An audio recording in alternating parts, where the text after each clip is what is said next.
Nasa last part na tayo ng ating pag-aaral sa lesson 1 on entering God's rest. So ang focus natin ay ang verse 9 to 11 at nasa principle number 4 na tayo. So ano ang principle number 4? God's rest requires faithful response. Maraming mga tao naghahanap ng kapahingahan, pero hinanap nila ito sa maling lugar. Hinanap nila sa pera, hinanap nila sa bakasyon, hinanap nila sa katahimikan, hinanap nila sa paglayo sa mga problema. Pero ang chapter 4 verse 9 to 11, itinuturo niya na mayroong mas malalim na kapahingahan na iniaalok ang Diyos sa lahat ng mga tao. At ang kailangan ng tao ay ang tamang pagtugon. Kaya tignan natin ang verse 9 to 11 kung saan mayroong 4 na katotohanan na itinuturo ito sa atin. Ano-ano ang mga ito? Una, God's rest still remains. Sa mga nakaraan na pinag-aralan natin sa part 1, 2, and 3, itinuro mismo ng kanyang salita roon na sa kabila na nag-fail ang mga Israelita na makapasok sa kapahingahan na iniaalok ng Diyos, sinabi ng kanyang salita na mayroon pang isang kapahingahang iniaalok ang Diyos. At kinote niya mismo ang Psalm 95 na sinulat mismo ni King David. So ang point ng author ay ganito, na ang kapahingahan na iyon sa Numbers chapter 13 and Numbers chapter 14 ay isang larawan ng mas dakila na iniaalok ng Diyos na kapahingahan. Walang iba kundi ang spiritual rest. Ang spiritual rest, binanggit ko sa inyo kung ano-ano ang mga ito. Una roon ay ang kapahingahan sa ating mga kaluluwa. Ito yung nanampalataya ka kay Hesukristo at nung ikaw ay sumampalataya kay Hesukristo, meron ka ng kapahingahan sa iyong kaluluwa. Anong ibig sabihin doon?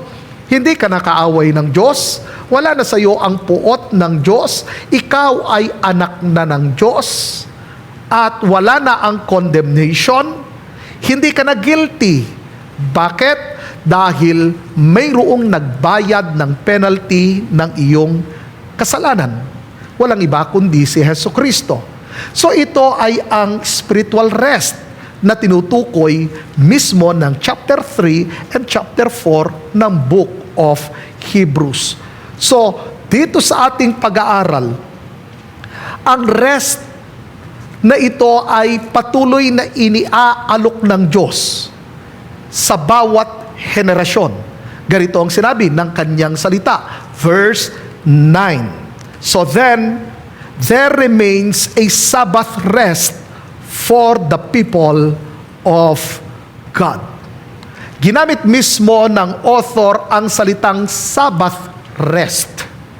Kinote niya ang Genesis chapter 2, verse 2, na kinreate ng Diyos ang lahat ng bagay dito sa mundong ito, at sa ikapitong araw, sinabi niya roon, at nagpahinga ang Diyos. Ibig bang sabihin rito na pagod ang Diyos? Hindi. Ang ibig sabihin na nagpahinga ang Diyos, natapos niya ang lahat ng kanyang ginawa. So ibig sabihin, usapan diyan ang completeness and perfection, na ang ginawa ng Diyos ay tapos na. So ibig sabihin, hindi na dadagdagan, hindi na babawasan. Kaya yan ay perfect. At yan ang tinatawag mismo na finished work of God. So bakit ito ang kinote ng author? Bakit niya kinote ang Genesis chapter 2? Upang ipaunawa sa lahat ng mga nasa covenant community or nasa church na ang salvation ay hindi gawa ng tao kundi mismo ang Diyos ang gumawa nito. Ulitin ko.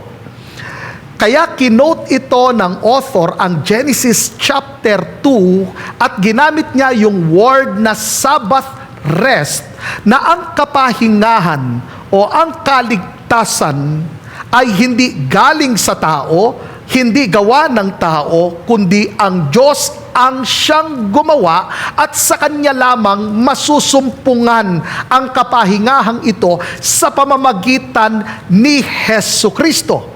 Ganito ang pagkasabi niya sa Tagalog.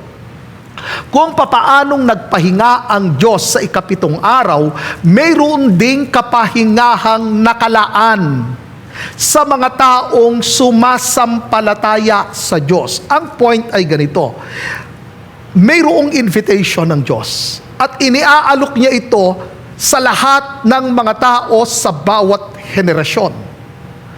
Pero ang invitation na ito, bagaman ito ay para sa lahat ng tao, hindi lahat ng tao makakatanggap ng kapahingahan na iniaalok ng Diyos. Bakit? Dahil ang sabi ng Kanyang salita, ang makakatanggap lamang niyan ay walang iba kundi ang mga taong sumasampalataya sa Diyos. Nakukuha po ninyo? Ulitin ko. Ang makakatanggap lamang niyan, bagaman ito ay iniaalok para sa lahat ng mga tao, hindi lahat ng mga tao automatic na makakatanggap ng kapahingahang ito o ng kaligtasan. Ang makakatanggap lamang diyan ay ang mga sumasampalataya sa Diyos. Pangalawa, na katotohanan na itinuturo ng verses 9 to 11. God's rest reflects God's finished work. Tinukoy ng author doon sa verse 9 ang Sabbath rest. Ibig sabihin, yan ay finished work ng Diyos. So bumalik tayo doon sa Genesis chapter 2 na sinabi mismo ng author, ang Diyos ang gumawa. So ang tao, hindi siya co-creator. So ano ang point doon?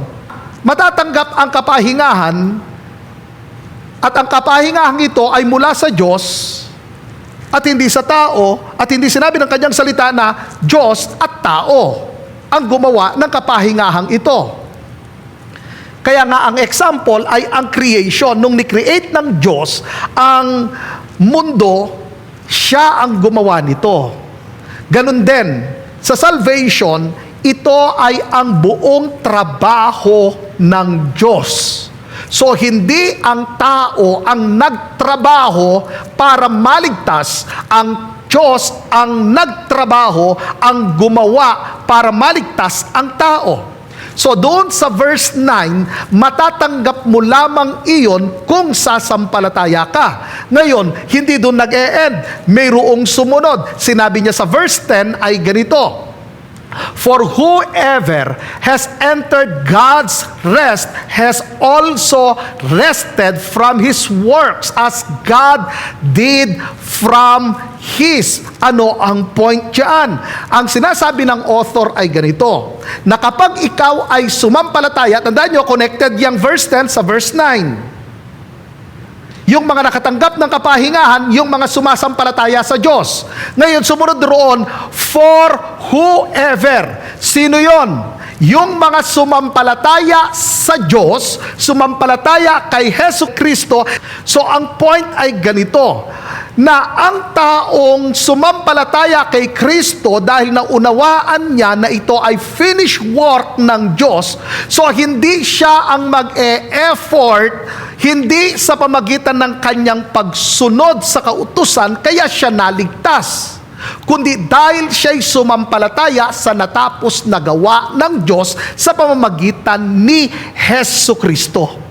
So ang salvation ay maliwanag na ito ay biyaya, ito ay regalo at hindi sa gawa ng tao kundi sa gawa ng Diyos. Kaya ang taong nanampalataya kay Kristo, hindi niya pinagtatrabahuhan ang kanyang kaligtasan, bagkus na unawaan niya na ang lahat ng ito ay trabaho at gawa ng Diyos. Pangatlo na katotohanan, at makikita natin yan sa verse 11a. God's rest requires diligent faith. Binanggit ko nun sa inyo sa mga nakaraan na part ng ating pag-aaral sa lesson 1 na mayroong iba't ibang uri ng pananampalataya. Pero ang pananampalatayang makapagliligtas or ang saving faith ay nagpapatuloy. Ibig sabihin, mayroong ebidensya. Kaya nga, yun yung argumento ng writer na ang tunay na pananampalataya ay nagpapatuloy. Mayroong ebidensya. Kaya ganito ang sinabi niya sa verse 11a sa Tagalog. Kaya't sikapin nating makamtan ang kapahingahang iyon. Sino ngayon ang tinutukoy niya rito sa 11a? Ang mga professing Christians na nagsasabing nanampalataya rin naman kami kay Kristo pero hindi nakikita ang ebidensya na sila'y tunay na nanampalataya kay Yesu Kristo. Ngayon, meron bang contradiction doon sa verse 9 and 10 kasi ginamit niya yung word na sikapin or strive? Ibig bang sabihin na pagtrabahuhan ko ang kaligtasan para ako maligtas? Hindi. Nung sinabi ng kanyang salita, kaya't, ibig sabihin, konektado yan sa nakaraang verse. So, yung rest matatanggap sa pamagitan ng pananampalataya. Verse 9. Then, pagdating mismo sa verse 10, magpapahinga tayo dahil sa finished work ng Diyos, hindi sa trabaho natin. Pagdating sa verse 11, ngayon, kanyang kinall out ang attention ng lahat ng mga dumadalo sa church na hindi pa talaga nanampalataya kay Kristo. Kaya ginamit niya yung salitang, kaya't sikapin nating makamtan ang kapahingahang iyon. Ang point niya ay ganito, yung word na sikapin, magseryoso ka. Hindi mo dapat i-ignore ang panawagan ng Diyos na ito. Ulitin ko yung sinabi ko, ito ay invitation para sa lahat ng tao, pero hindi pwedeng i-ignore ng tao, hindi pwedeng baliwalain at sabihin, meron pa akong time, marami pa rin namang time, busy pa naman ako ngayon, so wala akong time sa iniaalok ng Diyos. Kaya nga paulit-ulit na sinasabi ng author ang salitang today, today, today. Bakit? Kailangan na tumugon kaagad tayo. So, hindi lang basta't na-expose tayo sa salita ng Diyos, kundi dapat, pag narinig natin, magseryoso tayo. Kasi tingnan ninyo, nung sinabi niyang, kaya't sikapin nating makamtan ang kapahingahang iyon, pabalik ulit tayo sa story dun sa Exodus na paulit-ulit na binabanggit ng author. Yung mga taong kasama ni Moses na lumabas sa Egypt, yung 20 years old pataas, naranasan nila ang blessings. Every day, nararanasan nila ang blessings, ang provision ng Diyos. So, ang point ng author ay ganito. Sa covenant community, sa church ng Panginoon, maging ang mga taong hindi nanampalataya kay Kristo ay nakakaranas ng blessings ng Panginoon. Maring naiisip mo, tinugon ni Lord ang aking panalangin. Possible yan dahil sa mga mananampalataya na pinagpe-pray ka. Maring meron ka mga prayer request at pinag-pray ng mga mananampalataya at answered prayer ka. Yan ay blessing ng Panginoon, pero hindi automatic na na-save ka. Kaya nga makikita natin yan sa mga next chapters.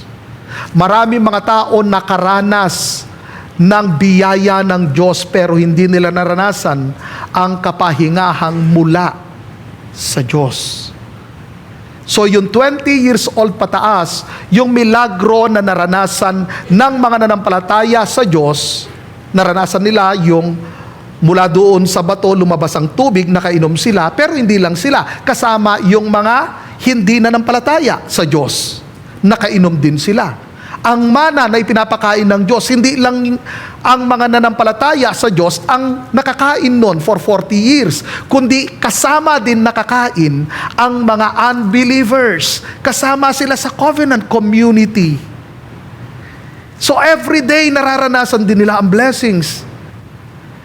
Hindi lang yung mga mananampalataya ang nakaranas na yung damit nila hindi kumupas, maging yung mga hindi nanampalataya, hindi rin kumupas yung damit nila. Hindi lang yung mga mananampalataya na hindi napudpod yung kanilang sandalyas, pati yung mga hindi nanampalataya. So anong pagkakaiba? Hindi nakapasok ang mga hindi mananampalataya sa kapahingahang ipinangako ng Diyos. Yun ang pagkakaiba. Kaya sinabi mismo ng author ay ganito, kaya't sikapin nating makamtan ang kapahingahang iyon. So hindi ang material ang focus natin, kailangan pagtuunan natin ng pansin at seryosohin natin ang spiritual na bagay na ito, ang kapahingahan sa ating kaluluwa.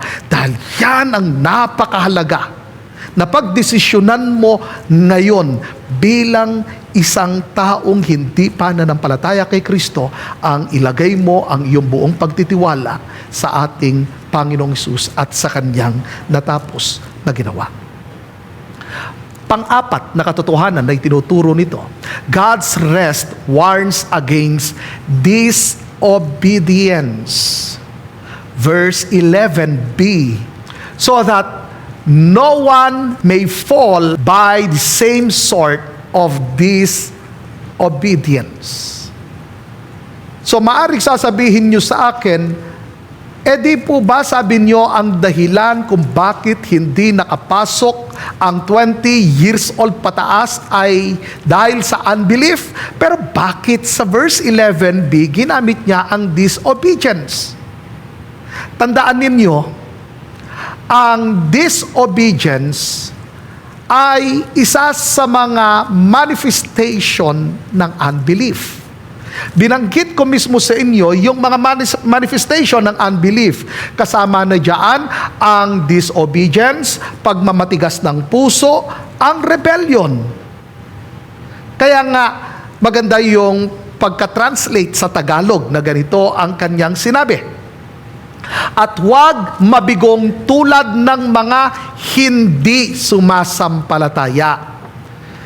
So sino yung tinutukoy niya dyan?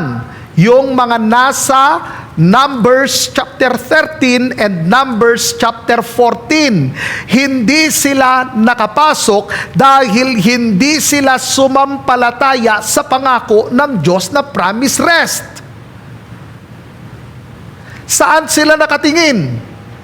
Doon sa mga higante. So hindi sila naniwala sa pangako ng Diyos na dadalhin sila sa lupang pangako. At ang sabi ng Panginoon, isinusumpa ko ang mga taong ito hindi makakapasok sa lupang kapahingahan na ipinangako ko. Kaya sinabi ngayon ng author, sa mga sinulatan niya, huwag kayong gagaya sa 20 years old pataas na kasama ni Moses na lumabas sa Egypt. Hindi sila sumampalataya. So ang point niya ay ganito, dapat tumugon kayo ng mayroong pananampalataya. So ano ang application dito? Ano ang dapat nating gawin? Number 1, trust God's finished work. Madalas tayo, nagtitiwala tayo sa ating ginawa. Gusto natin mag-perform para tanggapin tayo ng Diyos. Nasa isip natin, kailangang sumunod ako sa kautusan ng Diyos para maligtas ako. Itinuturo ba ng salita ng Diyos na maliligtas tayo sa pamagitan ng pagsunod natin sa Kanyang kautusan? Babalik ulit tayo sa chapter 4 verse 9. Ginamit niya ang Sabbath rest. Ang kapahingahang iyon ay hindi mula sa tao, galing sa Diyos. At in-example niya ang ginawa ng Diyos sa 6 na araw. Isipin niyo, hindi tao ang kasama ng Diyos. Nalalangin ang buong mundo. Ang Diyos lang ang gumawa nito. So ang point niya ay ganito, hindi kasama ang tao sa paggawa ng kaligtasan. Ang lahat ng may gawa ay walang iba kundi ang Diyos. So nung binanggit ang Sabbath rest, ulitin ko, ang ibig niyang sabihin doon ay completeness and perfection. So wala ka nang idadagdag doon. Anong sinabi ng Panginoong Hesus? It is finished. Tinapos na ng Panginoong Hesus. Tinrabaho na ng Panginoong Hesus. Kompleto, perfect.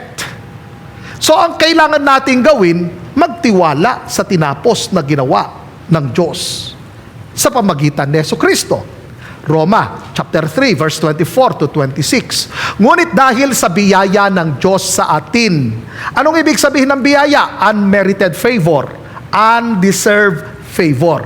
Ibig sabihin, hindi ka karapat-dapat, pero inialok ito ng Diyos sa iyo.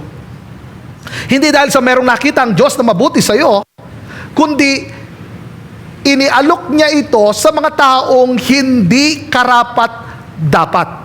At anong sumunod, sinabi niya, itinuring niya tayong matuwid sa pamamagitan ni Kristo Jesus. So, hindi ito gawa natin.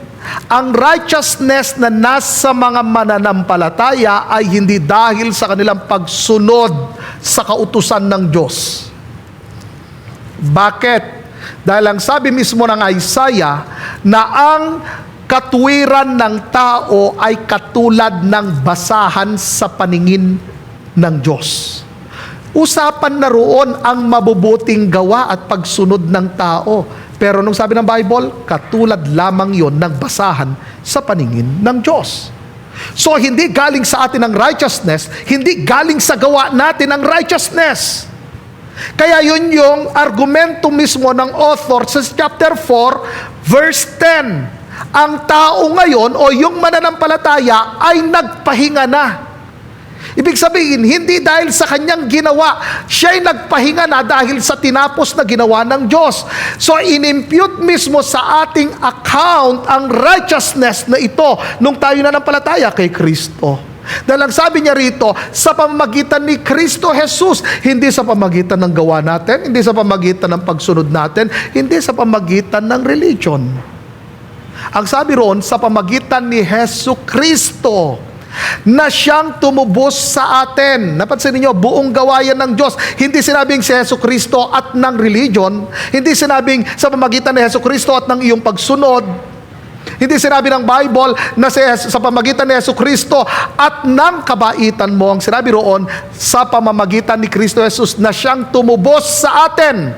At matindi yung kasunod, ito'y regalo ng Diyos. Anong ibig sabihin ng regalo ng Diyos? Hindi mo yan pinagpaguran.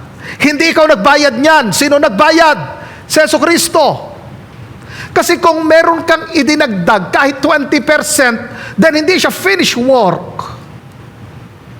So hindi na i-example mismo ng author dun sa verse 9 ang Genesis chapter 2. Hindi niya gagamitin ng Sabbath rest kasi hindi naman pala complete. Hindi naman pala perfect. So yung mga naniniwala na kaya silang iligtas ng kanilang pananampalataya at pagsunod sa Diyos, ito'y isang malaking kalapastanganan sa Panginoon na sinasabi mo, hindi perfect ang ginawa ng Diyos, kaya kailangan kong gumawa. Kahit ba 5% ang gawa mo at 95% sa Diyos, then hindi mo masasabing regalo yun ng Diyos. At hindi mo siya masasabing biyaya. At hindi masasabing sa pamagitan ni Kristo Jesus, kundi masasabing sa pamagitan ni Kristo Jesus at ng iyong 5% na gawa. Pero hindi yun ang tinuturo ng kanyang salita.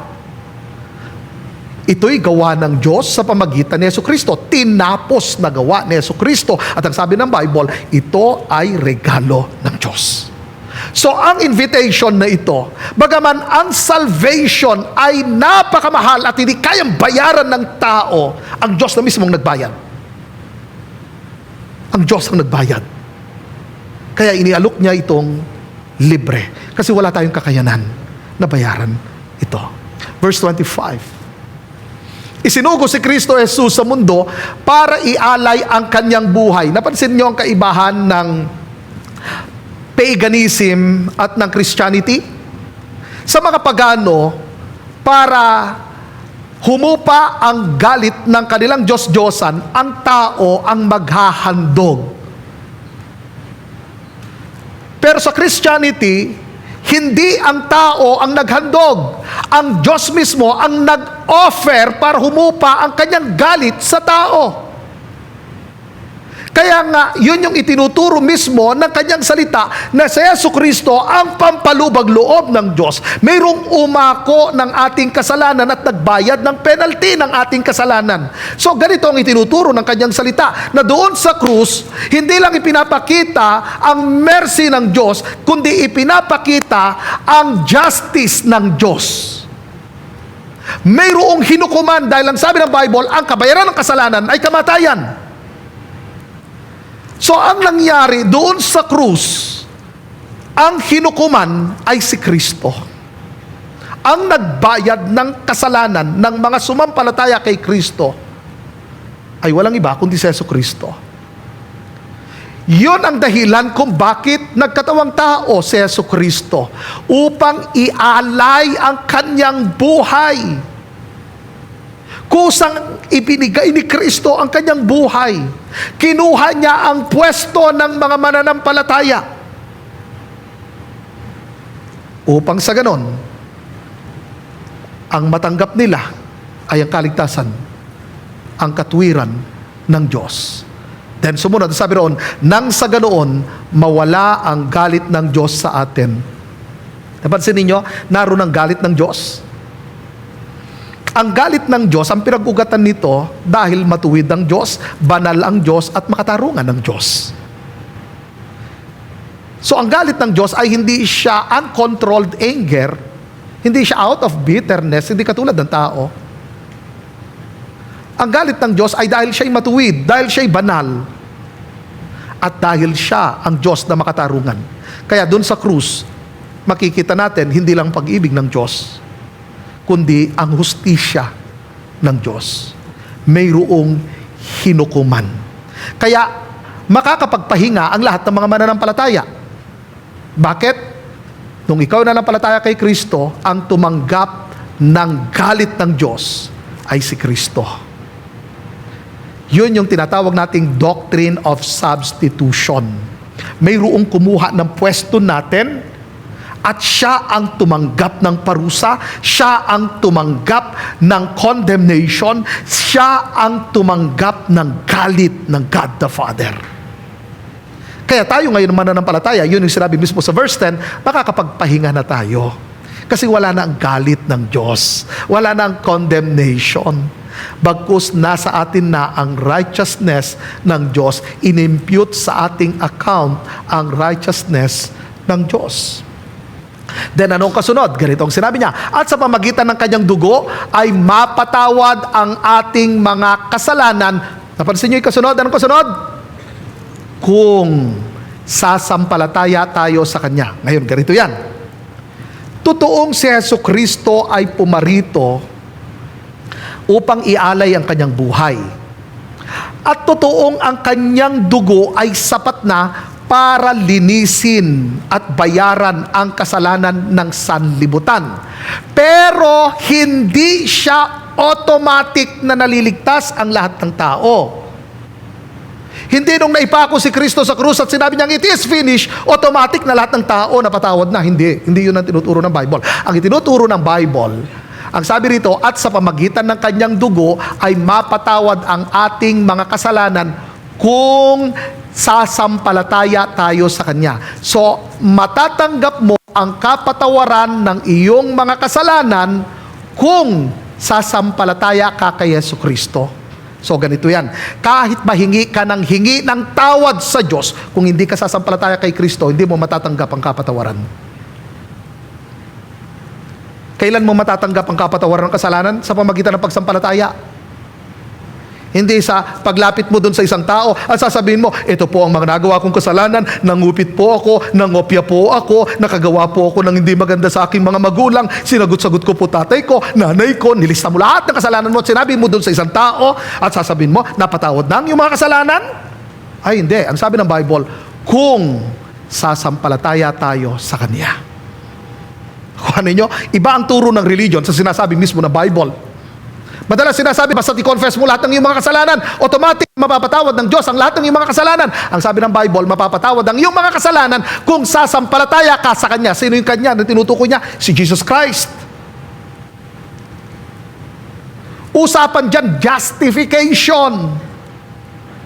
Maituturing ka lamang na matuwid ng Diyos, ilalagay sa iyong account ang righteousness ng Diyos kung sasampalataya ka kay Hesu Kristo. Yun ang itinuturo ng Kanyang salita. Anong kasunod? Ginawa iyon ng Diyos para ipakita na matuwid siya.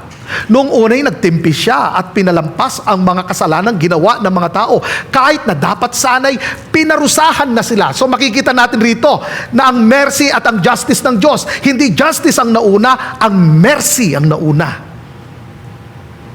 Kung nauna ang justice, patay tayong lahat. Sino maliligtas?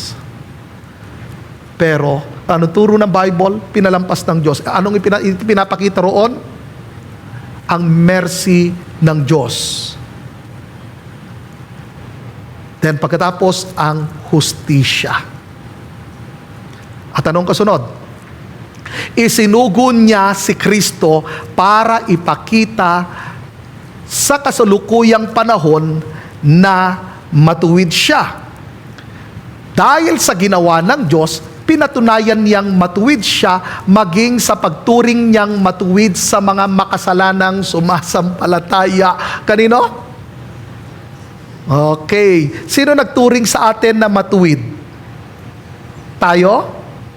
Dineclare ba natin, Lord, matuwid ako kasi napaka-active ko sa church, marami akong na-reach out, nakapagbukas ako ng maraming outreach, prayerful ako, nabasa ko ang Bible many times. Yun ba? Ang sabi ng Bible, ang nagturing sa atin na tayo'y matuwid ay walang iba kundi ang Diyos. Tingnan nyo sa mga kasalanang sumasampalataya kay Kristo. Napansin nyo yung ina-amplify niya? Yung mga sumampalataya lang yan. So yung mga matuwid sa paningin ng Diyos ay yung mga taong sumampalataya sa Panginoong Hesus. So yung mga matuwid, yung mga napatawad, yung mga hindi makakaranas ng puot ng Diyos ay yung mga sumampalataya kay Hesus Kristo. So, it's time na wag sa sarili na natin ilagay ang ating pagsampalataya, hindi sa mga ginawa natin. Amen? Pangalawa na dapat natin gawin, stop self-salvation efforts. Ito, madalas gusto natin mag-perform sa harapan ng Diyos para tanggapin tayo ng Diyos, para mapatawad tayo ng Diyos sa ating mga kasalanan. Babalik ulit tayo. Hindi sa performance ng tao, hindi sa ginawa ng tao, kundi ang usapan dyan sa ginawa ng Diyos, sa finished work ng Diyos sa pamagitan ni Hesus Kristo.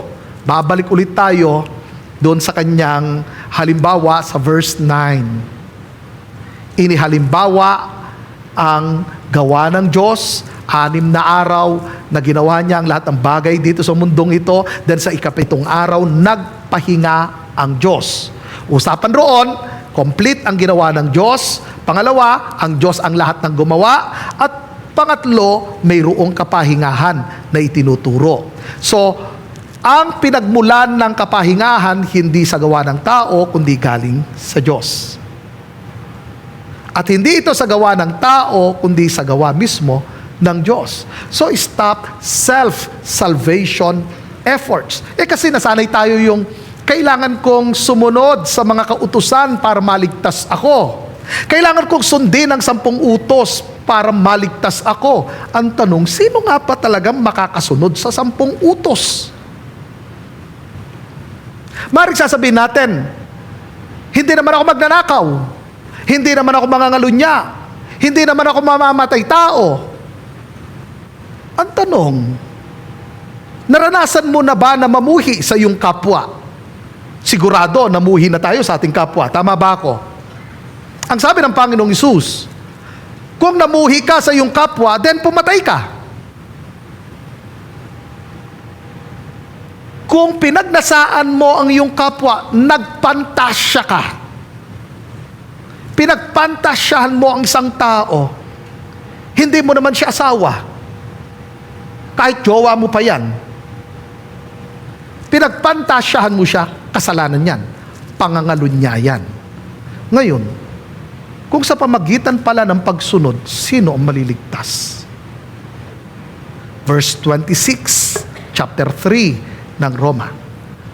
28 kako sana. Sapagkat naniniwala tayo na itinuturing ng Diyos na matuwid ang tao sa pamamagitan ng kanyang pananampalataya kay Kristo. At anong sumunod? At hindi sa pagsunod sa kautusan. Kasi marami nagtuturo para maging matuwid ka, kailangan sumunod ka sa kautusan. Ano sabi ng Bible? Hindi sa pamamagitan ng pagsunod sa kautusan.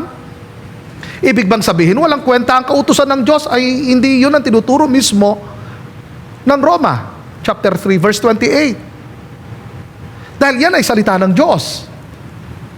Pero kung usapang justification, hindi ka kaya talagang iligtas ng pagsunod sa kautusan ng Diyos. Bakit?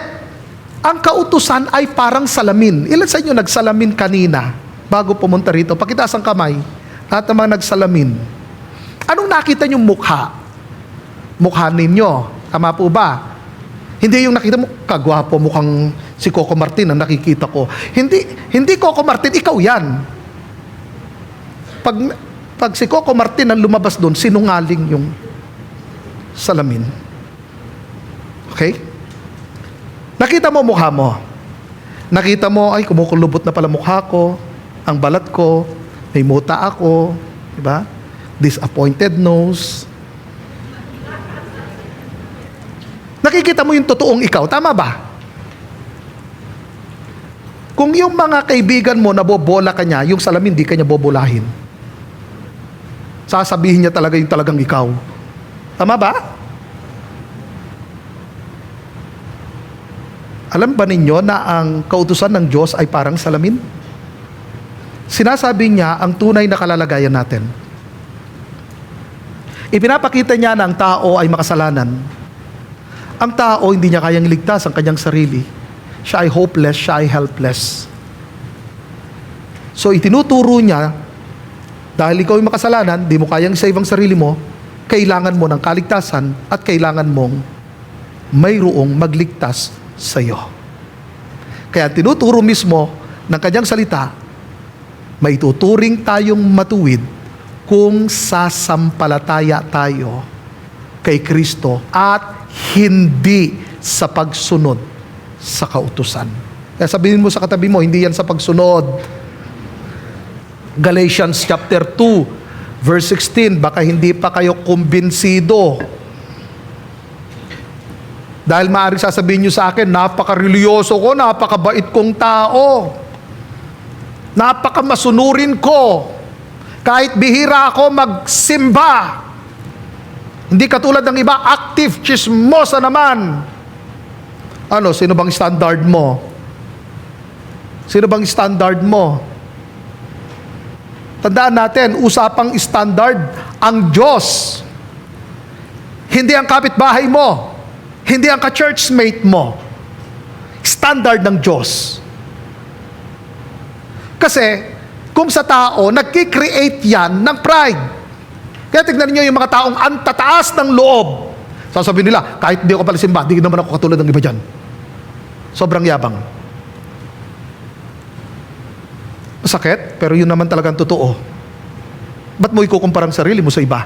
So sinasabi mo, dahil mas okay ka, sa iba ay mas okay na ang kalalagayan mo sa harapan ng Diyos, still, ikaw ay makasalanan. Dahil ang sabi ng Bible, ang lahat ay nagkasala, walang matuwid kahit isa. So ang kaligtasan ay biyaya ng Diyos. Yan ay grasya ng Diyos. Yan ay regalo ng Diyos. At matatanggap lang yan sa pamagitan ng pananampalataya. Hindi sa morality, hindi sa pagsunod mo sa kautusan. Kaya tignan natin ulit. Tignan naman natin ngayon ang Galatians chapter 2 verse 16. Ngunit alam namin na ang tao ay tinuturing na matuwid ng Diyos sa pamamagitan ng pananampalataya kay Hesukristo at hindi sa pagsunod sa kautusan. Napansin niyo? Doon sa Roma chapter 3 verse 28, hindi sa pagsunod sa kautusan. At ngayon sa Galatians chapter 2 verse 16, hindi rin sa pamagitan ng pagsunod sa kautusan. Anong sinasabi niya? Sa pamagitan ng pananampalataya kay Kristo Jesus. Kaya nga kaming mga Hudyo ay sumampalataya rin kay Kristo Jesus para maituring na matuwid sa pamagitan ng pananampalataya. Inuulit niya ulit, sa pamagitan ng pananampalataya at hindi dahil sa pagsunod sa kautusan, sapagkat walang sino mang maituturing na matuwid sa pamagitan ng pagsunod sa kautusan. So makikita na natin ang pagkakaiba ng pagsunod sa kautusan at sa pananampalataya kay Jesucristo. So So ibig bang sabihin na ngayong ako'y mananampalataya ni Kristo ay hindi ako masunuring anak ng Diyos? Ay hindi yun ang tinuturo ng salita ng Diyos. Sa usapang justification, hindi tayo na-justify ng ating pagsunod, kundi sa pamagitan ng pananampalataya kay Kristo. Even in sanctification, sa pamagitan pa rin ng pananampalataya. Ang pagsunod natin ay sa pamagitan ng pananampalataya, resulta ng ating pananampalataya. Kaya tayo nakakasunod sa Panginoon. Dahil yun ang sinabi mismo ng kanyang salita in John chapter 10. Ang aking mga tupa ay nakikinig sa aking tinig at sumusunod sila sa akin. So merong ebidensya ang saving faith. Mayroong transformation sa kanyang buhay at siya'y nagiging obedient na tao. Verse 1 to 4 ng Roma chapter 10. Mga kapatid, ang nais ng aking puso at dalangin sa Diyos ay ang kaligtasan ng aking mga kalahing Hudyo. Ako na rin ang makakapagpatunay na masigasig sila sa kanilang paglilingkod sa Diyos, kaya nga lang ay hindi ayon sa katotohanan. Ngayon, usapan rito itong mga Hudyo na ito, yung kanilang nilalapitan na Diyos ay totoong Diyos, tunay na Diyos. At hindi nangangahulugan na dahil sila'y lumapit sa tunay na Diyos at masigasig silang naglilingkod sa Diyos, ligtas sila. Usapan dyan, hindi lang paglilingkod. Ang sabi ng Bible, masigasig. On fire silang mag-serve sa Diyos. So possible pa lang isang tao on fire na mag-serve sa tunay na Diyos pero hindi siya ligtas. Bakit? Tuloy natin. Ulitin ko, verse 2. Ako na rin ang makakapagpatunay na masigasig sila sa kanilang paglilingkod sa Diyos, kaya nga lang ay hindi ayon sa katotohanan. Ito'y sa dahilang hindi nila alam kung paano itinuturing ng Diyos na matuwid ang isang tao. Kasi nasa isip nila, para maituring silang matuwid ng Diyos, kailangan maging masunurin sila sa kautusan. So anong ginawa nila? Ay, itong mga Hudyo na ito, metikuloso pagdating sa pagsunod. So tinry nila ang kanilang best na sundin ang kautusan ng Diyos. Pero ang sabi ng kanyang salita, hindi pa rin talaga sila naituring na matuwid. Ang nasa isipan nila, may tuturing sila matuwid ng Diyos kung sila ay sumusunod sa kautusan. At sinabi rito, nagsikap silang gumawa ng sariling pamamaraan sa halip na sundin nila ang pamamaraan ng Diyos. Kaya tignan niyo yung pamamaraan ng ibang religion. Para maging matuwid sila, para mapatawad sila, papalupaluin nila ang kanilang likod. Luluhod sila ng napakahaba. Mananalangin ng pagkahaba-haba. Hindi yun ang tinuturo ng kanyang salita. Anong sinabi niya rito? Verse 4. Sapagkat hindi nila alam na si Kristo ang hangganan ng kautusan. Dahil sa kanyang ginawa, usapan ang finished work ng Diyos sa pamagitan ni Kristo. Dahil sa kanyang ginawa, ang lahat ng sumasampalataya sa kanya ay itinuturing ng Diyos na matuwid. Consistent ang Bible na itinuturo niya na hindi sa pamagitan ng pagiging masigasig mo sa paglilingkod sa Diyos para maging matuwid ka sa harapan ng Diyos. Hindi sa pamagitan ng pagsunod mo sa kautusan para maibilang kang matuwid ng Diyos, kundi sa pamagitan ng pananampalataya kay Hesus Kristo.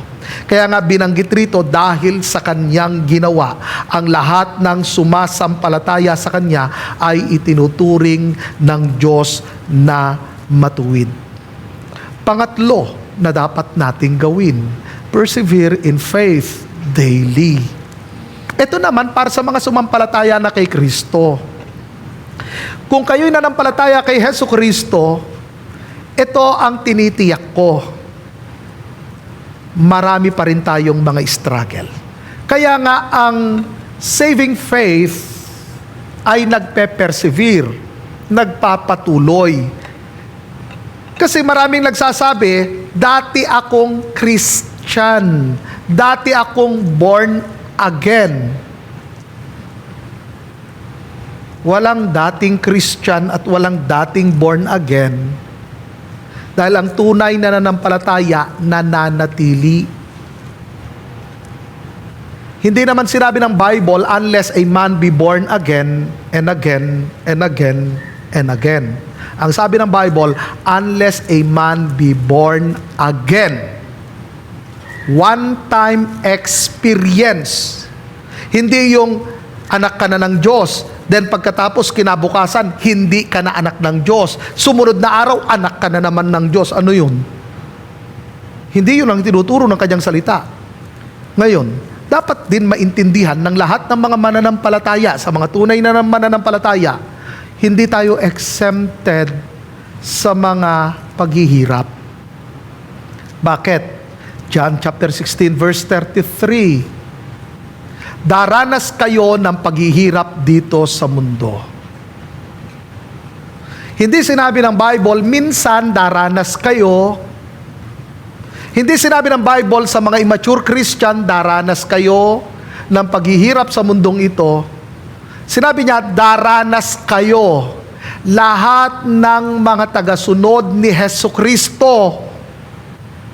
Walang exempted. Daranas tayo ng paghihirap dito sa mundo. Kaya, yung mga nagsasabi na, Pastor, maglilingkod ako kay Lord pag wala nang problema. Yun ang malaking problema. Kasi hindi naman mawawala ang paghihirap. Pag sasabihin mo sa akin, pag natapos na ang mga paghihirap ko sa buhay, ay talagang all out ang pagsiserve ko kay Lord. Hindi darating yun.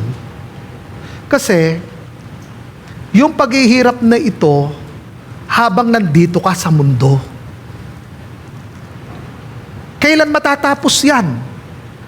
Pag wala na tayo sa mundong ito. Pero habang buhay ka, halimbawa, meron ka pang 50 years sa mundong ito. Sabihin mo sa katabi mo, o di, meron pang 50 years na paghihirap.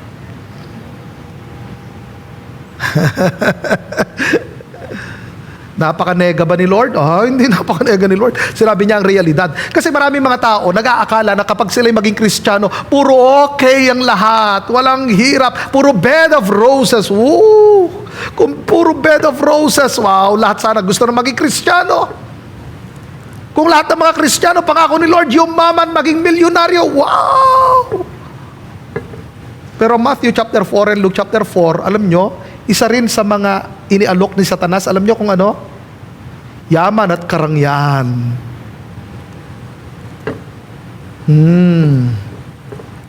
Kaya ang New Life, hindi siya prosperity gospel, ha?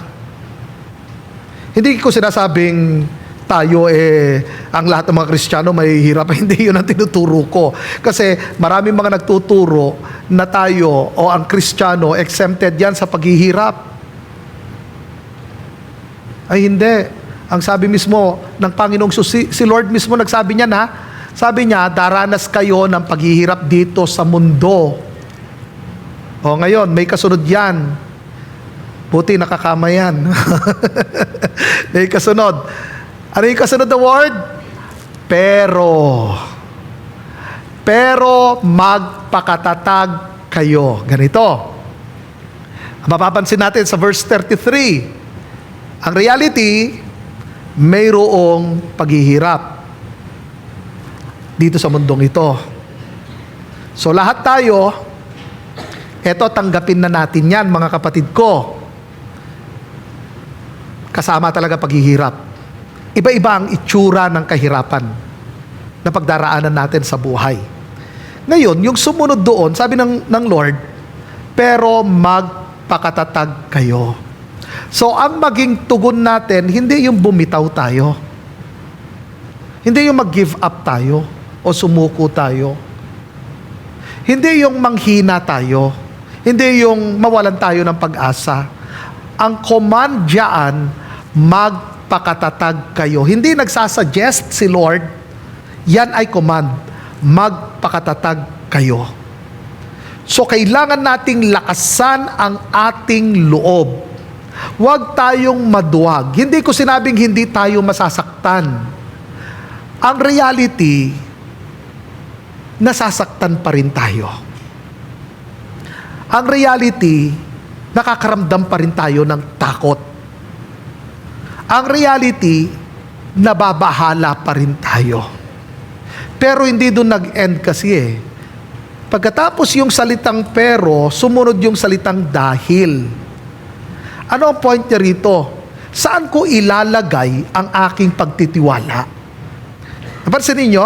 Una, ipinakita niya ang realidad ng buhay ng isang Kristiyano. Pangalawa, ipinakita niya ang tugon ng mga mananampalataya. At pangatlo, saan ilalagay ng mga mananampalataya ang kanilang pagtitiwala. Dahil ang sabi mismo ng Bible, dahil nagtagumpay na ako laban sa kapangyarihan ng mundo. Ang point ay ganito, sino ba at kanino mo ba inilagay ang iyong pagtitiwala? Kung inilagay mo kay Kristo, then panalo ka. Bakit? Dahil napagtagumpayan na ni Kristo. Hindi sinabi ng Panginoon, mapagtatagumpayan ko ang mundong ito.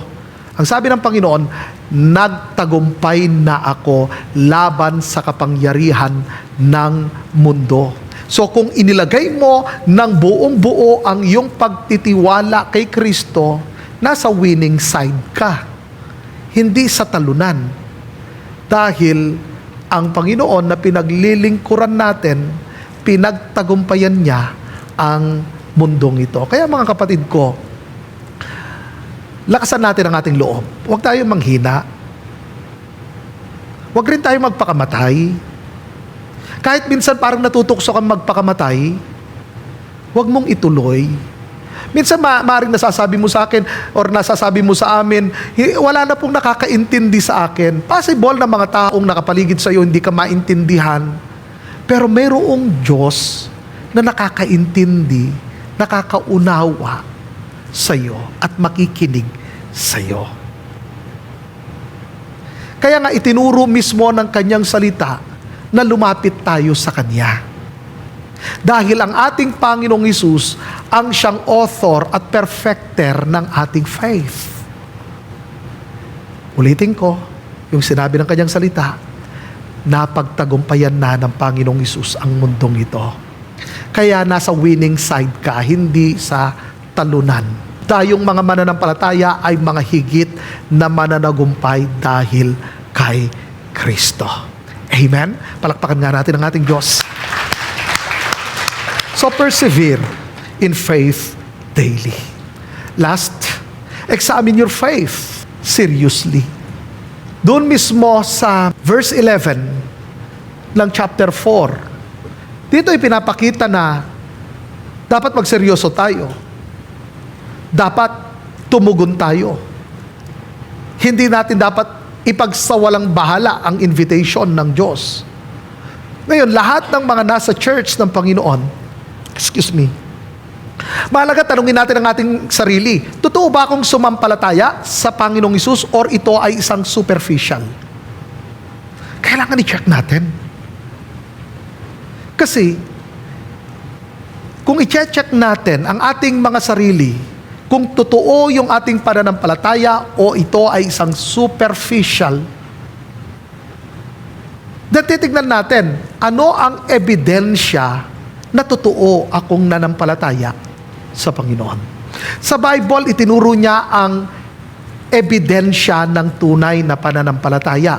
1 John chapter 2 verse 3 to 4. Ang subject diyan ay ito. Ano ba ang saving faith? Ano ang evidence ng saving faith? So dapat alam natin ang konteksto, ha? Kasi pag kinuha natin ang isang text at hindi natin tinitingnan ang buong context, ang tawag diyan ay ICGCs. So hindi dapat siya out of context. Kailangan i-exegete natin ang kanyang salita. Yun ang way dapat ng ating pag-interpret. So ang verse 3 to 4, Hindi niya tinuturo kung paano tayo maligtas, kundi itinuturo niya ano ang pruweba ng tunay na pananampalataya. Ano ang saving faith? So ganito ang sinabi ng kanyang salita. Nakakatiyak tayong kilala natin ang Diyos kung sinusunod natin ang kanyang mga utos. Okay. Kung hindi mo alam ang buong konteksto niyan, parang ang lalabas ay ganito. Para maligtas ako, kailangan sumunod ako sa Diyos. Tama po ba? Ngayon, kung titignan na natin sa buong konteksto ng Bible, paano yung sinabi ng Roma? Paano yung sinabi ng Galatia? Paano yung sinabi ng Hebreo? So sila ba'y kontra-kontra? Hindi.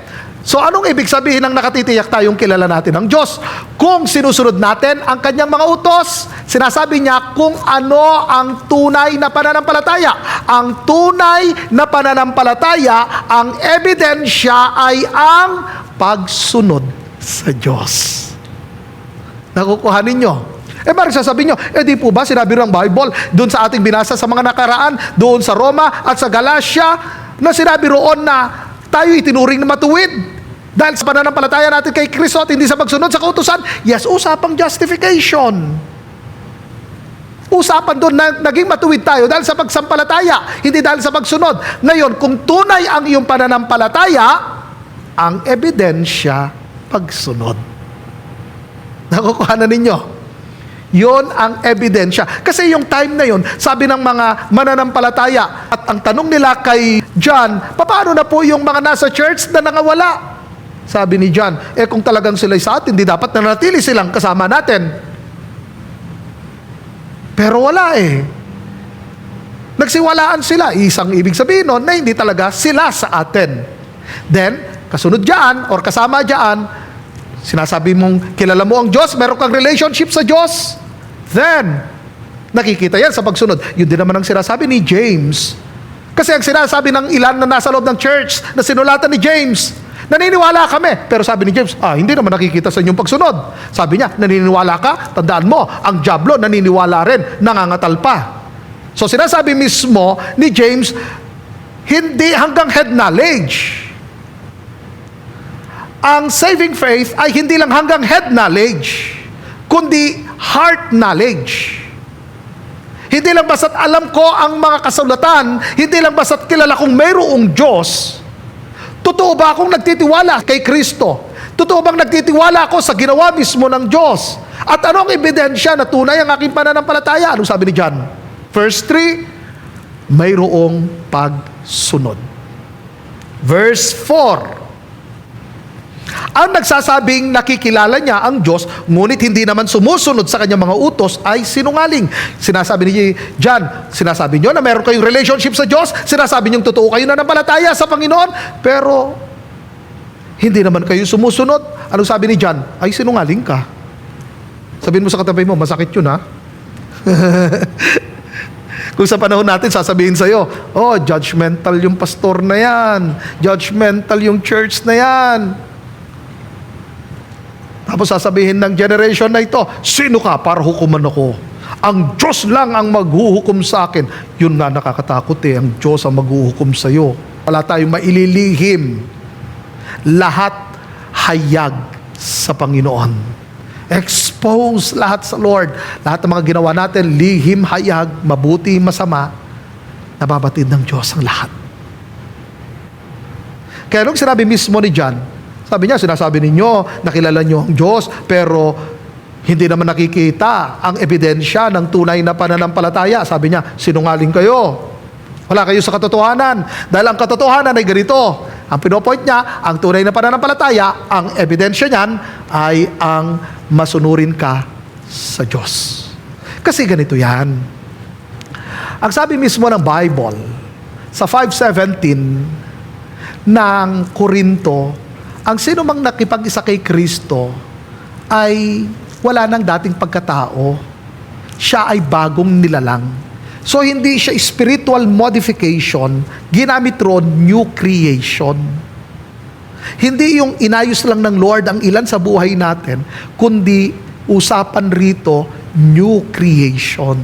It means brand new. Bagong ikaw. So, hindi yung inayos lang ang ilan sa'yo. Hindi siya modification. Hindi yung minodify ng Lord ang pagkatao mo. Hindi. New creation ang ginamit niya roon.